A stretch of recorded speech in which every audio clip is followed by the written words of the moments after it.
Okay, we've gotten our integrated receiver installed in our new tractor. So now we need to calibrate the TCM. So in the past, if you had a universal receiver, you just went to your receiver page, went to setup here, and you should have a cal button here. You don't in an integrated receiver because it should be factory calibrated. So to get in there to do that, we have to change an address first. So we're gonna go to menu, then system, and then diagnostic center, then controllers, and it has to be in tech mode. So after it changes to this page, you're just going to click and hold on controllers until you get a little T pop up there, and then we're going to scroll down to our integrated receiver,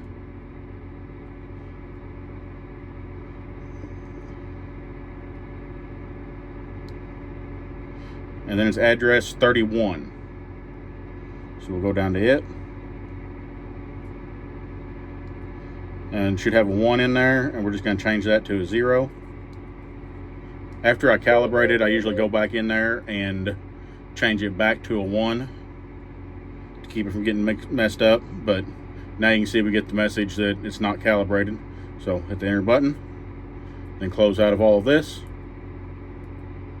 and then it's just the same as a universal receiver. We now have our cal button there.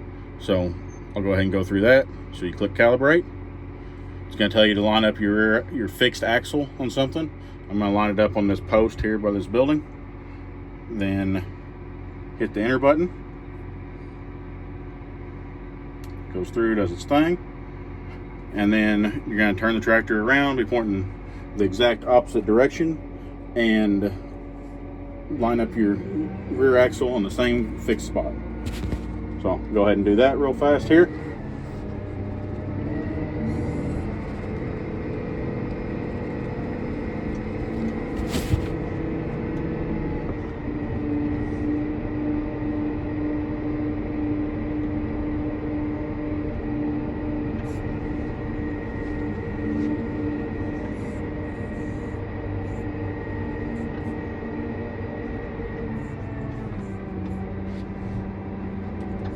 Pulling back up now, going to line up my rear axle on the same post, just out the left hand side instead of the right hand side this time.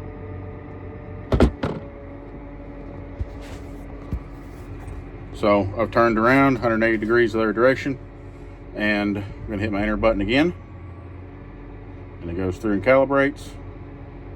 It says calibration successful. So, and then I go back in there the same way as before, and I change that address back to a 1, and that gets rid of it having that message up there to calibrate it. It won't change back until after a key cycle, though, after you change it to a 1.